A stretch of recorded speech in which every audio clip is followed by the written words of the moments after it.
What's happening with Fallout? I don't know, but Bethesda's probably trying their best to make it worse in some way. Salutations, everybody. It is Maddie here today, and I got a bit of a Fallout charcuterie board for you, right? We got our cheese, our crackers, our little meats over here. Take Charcuterie board? What the hell is that? I'm European, not Italian. your picking, right? We got a little 76 to talk about. We got a little Fallout Season 2 to talk about. We also got some Fallout 3 Remaster I want to talk about. And let's get into it, shall we? So starting off at the top, I want to talk about Fallout Season 2. Now, keep in mind, Let's go. you don't have to spoil the end of Season 1. There's been some time if you're I'll spoil it. Nothing happened. Lucy's dad escapes. The Ghoul and Lucy follow him now, and no one knows what's gonna happen. Season 2 is gonna have death claws. Yay. watching Maddie, you know how much I love Bethesda, so you've probably already watched Fallout Season 1, but if you haven't, first off, go check it out. It's amazing. But number 2... It's a 5 out of 10. If you are bored, you should probably watch it, yes. But if you're not bored and there's better things to watch, then don't watch it. about to ruin everything for you. So let's get into it.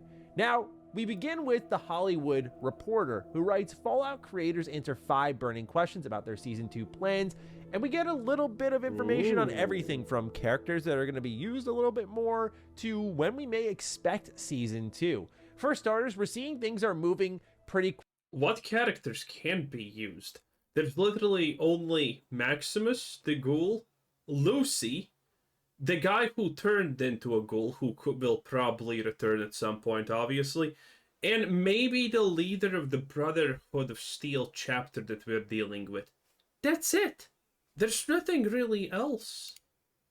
In fact, this interview they highlight here was actually shot during them stepping out of the writing room to take said interview.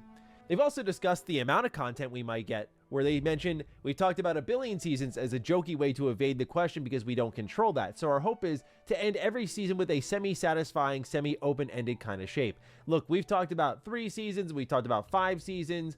Given the success of Oh, this is bad. When a show is not supposed to end, at some point you're just out of ideas by default, and there's you need to figure out stuff on the fly. And considering they didn't need to figure out stuff on the fly for Season 1 and probably Season 2, and Season 1 was already not really that great, I'm afraid to see what happens when they truly run out of ideas and need to make stuff on the fly.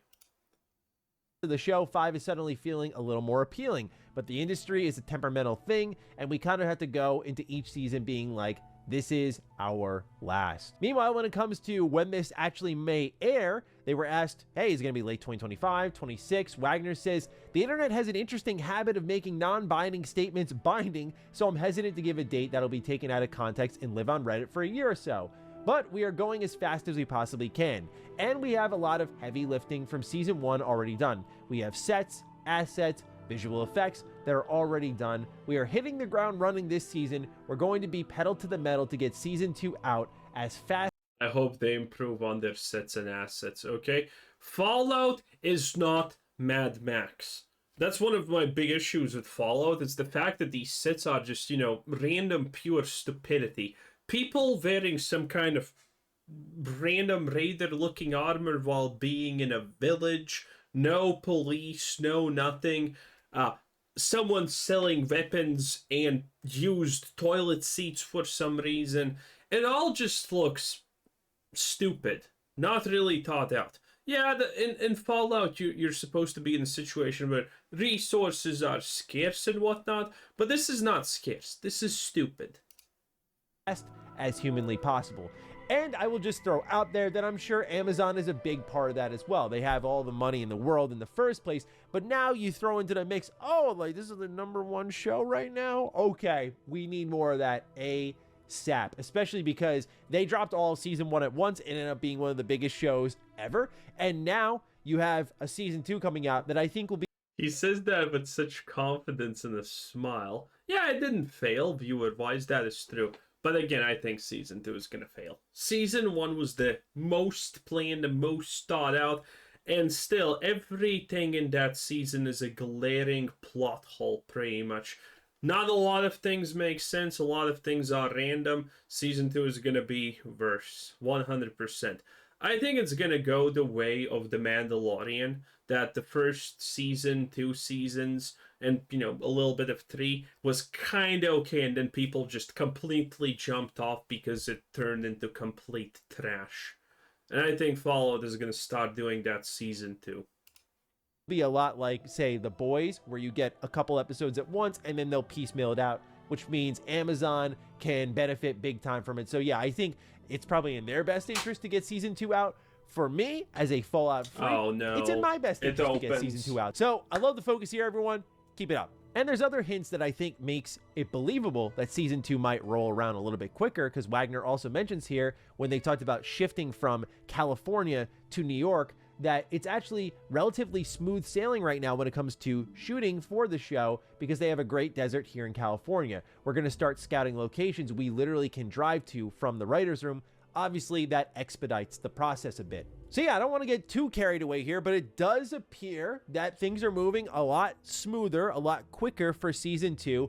I was not aware that TV and movies, and part of my ignorance in advance here, many of you know I'm very much an amateur in that department compared to something like games, but when it comes to arguably still an amateur in that. TV and movies, I didn't know there was like shared assets between projects, like props, sure, that makes sense, but visual effects, sets, that sort of thing, I was unaware of that information, because I think about, well, of course, it's one studio. They don't instantaneously destroy the sets when they're done. a lot like game development and how you can share assets from project to project, and that's why usually the sequel is expected to be much bigger than the original project, because the original project is just like getting there, just getting to that point, versus the sequel, a lot of it's already made. So I think this can also mean that Fallout Season 2 can take a lot more on, but also the idea that it can come quicker, I mean, end of 2025 is super ambitious. I personally wouldn't have expected that. I would have thought we were going to be going another 3 years without it. So anything within the 2-year window would be a tremendous surprise for me. At the end of the day, the show was so good, I just say don't rush it. Like, it's cool. I can wait. You know, I love Fallout, truly, and I wouldn't mind getting more of it very soon. You know, I'm not going to argue against it, but like, if we get the quality of season 1 again, oh, I can wait. That was amazing. And the reason I'm excited for season 2 is because, spoiler alert, I'm going to give you one more warning, spoiler alert, with the way season 1 ends, where you see New Vegas, it's like, oh my God, I could not be more excited to see what the plans are from the writing team and how they want to. The plans from the writing team's finally realizing Todd Howard's dream and completely deleting New Vegas. It's one of Todd Howard's biggest gripes in his entire life that New Vegas surpassed everything Fallout related and is critically acclaimed the best Fallout. So Todd wants to get rid of it, and he's gonna find a way to get rid of it. We already see that New Vegas is in a completely decrepit state in Season 1, and that whatever happened, failed. To handle this one, because they've mentioned already they're trying to avoid selecting a canonical ending of sorts. At least that's my understanding of it. I don't know how you visit New Vegas all these years later and it's completely in a different state from where you last saw it, and not answer the question of what ending the player selected and make that canonical to build the timeline out further, especially because it's an exciting proposition. One thing people are wondering is, okay, New Vegas, home of Robert House, one of the best characters in all of Fallout, what's going on here? Is he coming back? Oh yeah, they say right here, fans can look forward to future conversations about Robert House, an integral figure in the games, to New Vegas, and will return for more episodes and the Deathclaw skull reveal in the end. Many of our lead characters are Vegas bound, Wagner said. Las Vegas in the world of Fallout is Robert House's town. Robert House will be involved in Season 2. I wonder if he's just gonna explain how his plans failed and now that Vegas is dying and he's slowly dying. There is no way Season 2 is gonna be, we go to Vegas and we magically rebuild it. I don't see that happening. It would be awesome, but I sadly don't see that happening. am so excited. I adore Robert House as a character. Like, truly, one of my favorite twists, if you will, is in New Vegas involving Robert House. I think his character is so exciting. And when you talk about the look from the game to the TV show, I think a lot was done right. But when it comes to characters, I think they're also gonna butcher his character. There is no way these writers are gonna make a good storyline. Lucy's storyline is good, the Ghoul's storyline is good, but everything else is kind of stupid. A lot stupid, in fact. So I don't see how this is going to be a major success. Robert House was one of our few, like, hey, we're pulling something straight from the game and putting them in this world, live action, and what a phenomenal selection. Like, looks the part beautifully, and I'm so curious how they weave them in. Is it more pre-war stuff? Is it going to be more post-apocalyptic stuff? Like, where do we see Robert House? Because if it's in the aftermath by this point in the timeline, New Vegas, depending on the selection made, like, what happened to Robert House? Like, these are questions that can be answered in a really exciting way, and I'll admit I'm more keen to learn, like, if he's alive or not versus what we have in the more obvious. If he's alive, well, they already said that he's alive because we're going to talk to him, which means he's most likely going to die in the series. Again, I think Todd Howard is very adamant about the fact that New Vegas gets completely wiped off the map. I wouldn't even honestly be surprised at this point that it gets nuked. Realm, which is like, yeah, more pre-war segments, which is one of my favorite. Because at the end of season 1, we pretty much understood it. Wait a minute, Lucy's dad can just nuke things whenever he feels like it. Oh, wow. So, yeah, I think Vegas is going to get nuked. Favorite parts of the show. So we'll see. They also mentioned in this quote here that they were trying to find a spot for a death claw in season 1. We get the skull at the end of season 1, indicating that season 2 will likely finally introduce that nice new version of the Deathclaw. And they also mentioned here for season 2 that I think what Jonah was maybe alluding to, with his question being that they're going to be playing with elements in the same space but not necessarily the same elements, that there were so many things that we were able to not put into this show that we really desperately wanted that, and are either brilliant ideas for characters, creatures, or set pieces. We're always going to be bringing in new things from the Fallout mythology as we move the show forward, which once again kind of firms up the idea that you're going to see a Deathclaw or other. What are they going to bring in from the Fallout mythology? I'm so curious, honestly, at this point. They brought in the Brotherhood of Steel, completely eviscerated and made it very dislikable and a complete joke of what it's supposed to be.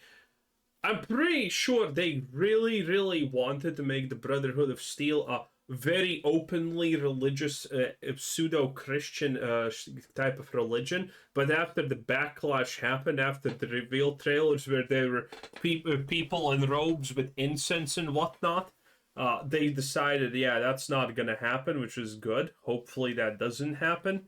Again, idiots who don't understand Fallout are gonna say, oh my god, the Brotherhood of Steel is a religious order. Do we really need to go through this again, you absolute nitwit dimwit?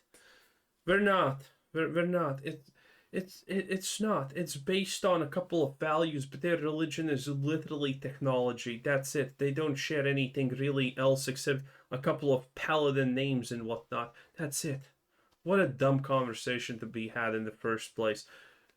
They completely retcon how ghouls work. They're now these nigh-on indestructible creatures that take no damage and can survive forever and turn into feral unless they have this magical, piss-looking drug or something like that.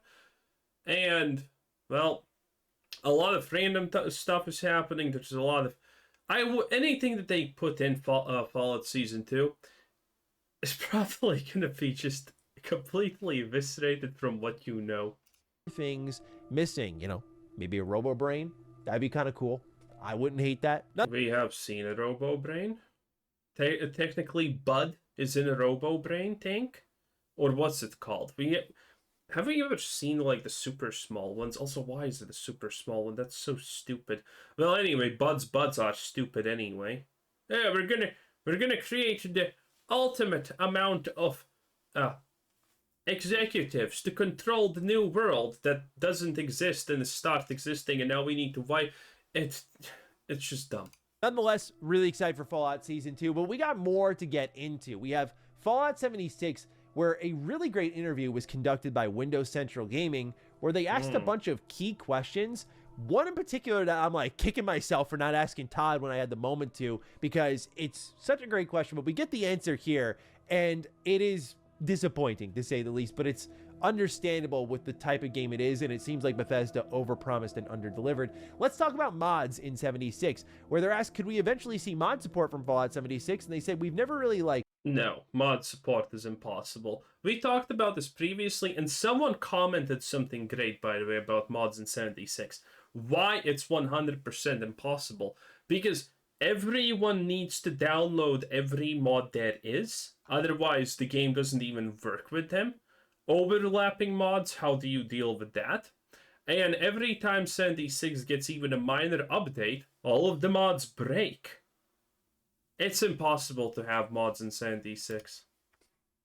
push back on players who add UI mods and things like that. But any other mods, you would expect to have a script extender that you often need for single player games. That won't happen with Fallout 76. Being online, we have to protect the integrity of the game to make sure the players aren't injecting code and destroying the balance of the game in some way, shape, or form. Taking public teams, for example, we wanted to make sure that players' mods weren't affected by some of these new features that came in. Even though we usually don't support official mods, we're still aware of mods that players are using for UI things. So ultimately, what we gave them with the loadout system and the job board, they had already kind of started to appear in the modding community.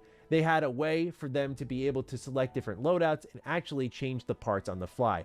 But we kind of gave them that in the game, which is better supported. We did this because if we do any updates, it kind of guarantees that the features will continue to work. But yeah, we don't officially support mods for a lot of different reasons. We try not to break the UI mods, but sometimes it is necessary. Disappointing, but understandable when it comes to public games. It wasn't answered in this interview, but I'm not sure why things like private servers really aren't mentioned here at all. Like why, if we're offline, this is something that we couldn't do because then it's not interfering. They're not gonna allow you to be constantly offline. If you're offline, what happens with the Atomic Shop? The only reason why 76 is still pumping content because the Atomic Shop matters. Everything that does bad to the Atomic Shop is instantaneously just crossed out by Bethesda by default. With other players, they did mention code here and how it could really damage the balancing of the game.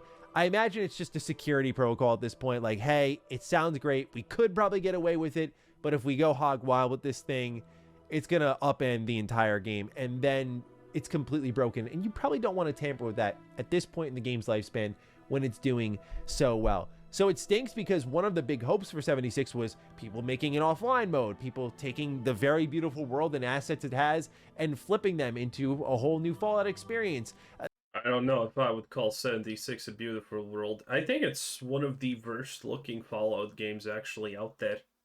That was a really exciting prospect there. And of course, filling out the world more, creating new maps, that sort of stuff. Like I could see almost a 4. Arguably 3 is honestly better looking than 76 in my opinion. Arguably. It's kind of close, but the fact that 76 is a bad looking game is 100% on the money. Mode built off of the settlement mode where you could also make your own quests, really working well in 76. So some sort of user created content would be awesome beyond just settlement building for this game, especially if mods aren't going to be there. We'll see if they remedy that in any way, but it seems they're finally putting it to rest that modding in a big way isn't going to happen for 76. They also talk about here cross-save and cross-progression. Anything is possible, however, for 76, this is a very heavy technical lift because you're talking about having to adjust for different platform accounts, add-on purchases, platform-specific social systems, and other entitlements, and we feel the time/effort is best spent on content. I won't say it's off the table, but this is one of the features that is very complex to add later. Okay, so it's really easy for me to sit here from the peanut gallery and be like, well, too bad, figure it out. And I still kind of have some of that energy. I don't think it's acceptable to be like, well, we have this really robust online game that's doing the best it's ever done, and many people want to be able to play with more players anywhere, and yeah, we're not interested in doing that. I think crossplay, at the very least, should be there. Selfishly, I want cross-save because I have like a level 100 character that's just all crusty and dusted up on my PS4, and that's never getting touched. So I would love to have that character come on over so I don't have to use my lower level characters for all the new content we do on 7. Do people really care about crossplay that much? Well, crossplay, yes. Crossplay is pretty nice, obviously, for any game. It just adds options. Whenever you're adding options for players, I think that's a good thing. But cross-save, like, come on. 76, but that's me being selfish. Crossplay, for the health of the game, for the sustainability of the game, I think is a very worthwhile technical lift, even if it's long after the fact and it's difficult. I do understand the priority of content, especially when you look at something like Skyline Valley, you go, okay, maybe I can live a little bit longer without crossplay and cross save.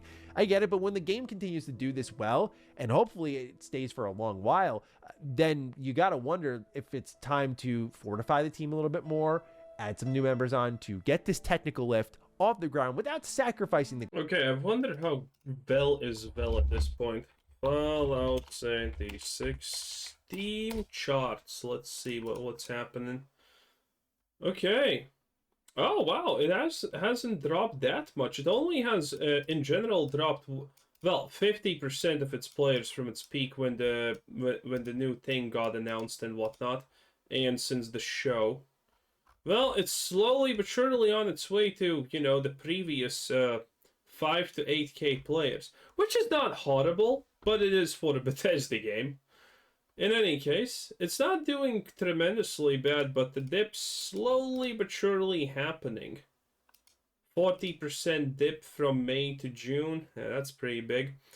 And, you know, now it's slowly... Well, that was just 1 month. Now the second month is going to be... I wonder when it's going to return to that 5 to 8K range, which is typical for that game.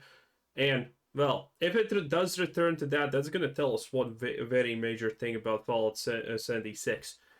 It's the fact that even when something big happens for it, aka the TV show, the expansion, it still can't retain players because it's just such a generic pile of trash. Content. Like, if the game is doing... and that would be really bad, by the way. That would be really bad. Bethesda is a huge brand. Bethesda has a lot of very dedicated players. That's why you have the name Bethesda fanboys. They exist, and there are a lot of them. Literally, probably in the hundreds of thousands, honestly. Maybe even 1 million or something like that. But in any case, yeah, if it drops back to 5K to 8K like it was previously, that's going to be really bad, because that's going to prove that it doesn't matter what you put in 76, it's not going to ever retain players or actually go up permanently, because it's just not a good enough game. And it's not. Jesus, 76 is a disappointment. This well, it should be able to contract out or staff up a little bit to get it to that point, and honestly fuel the momentum this game is currently experiencing beyond the Fallout TV show and Skyline Valley. Last thing here is talking about Nuclear Winter. They say it's not 100% off the table for it to return, but the engagement is much, much higher on other game modes, and we went through an extensive sunsetting exercise to get all the rewards moved over to Adventure Mode. It's currently not in the roadmap to bring it back. I think this is a totally good call. Look, Nuclear Winter was honestly better than most Battle Royale modes at that time, but it was a fad. And frankly, did anyone like Nuclear Winter? Fallout 76 at that point was a niche, and Nuclear Winter, I think, was even a bigger niche, because it just tried to capitalize off PUBG, Fortnite, and all of that stuff. And, well, Bethesda games are really, really not well known for their shooting aspects. People say that 76 is better than 3, Las Vegas, and whatnot, and that Fallout 4 is better than them. I would say that Fallout 4 is probably the best shooting that we have had in a Bethesda game so far. But at the same time, people who say that 76 shooting mechanics are better than 3 New Vegas and whatnot, I don't agree with that at all. The shooting mechanics are absolutely goddamn abysmal. As a Fallout fan, sorry to sound elitist. That's why most people play the game with just VATs.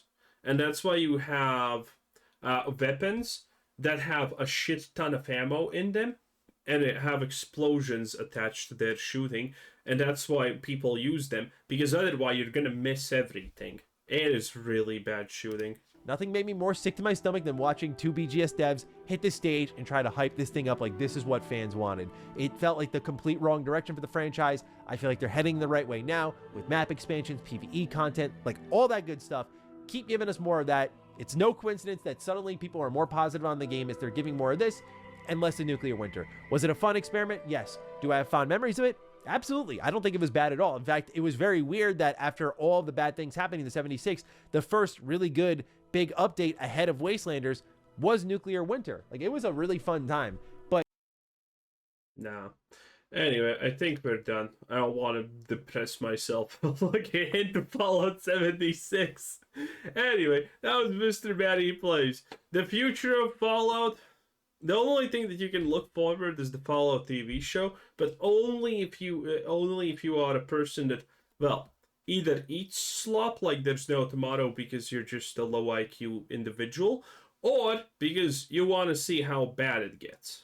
I want to personally see how bad it gets. I am putting absolutely no hopes in the fact that Season 2 is going to be even remotely close to as good as Season 1. And again, Season 1 was a 5 out of 10 for me. Some high notes, but some extremely high low notes. In any case, this was Cruiser Sid saying bye-bye.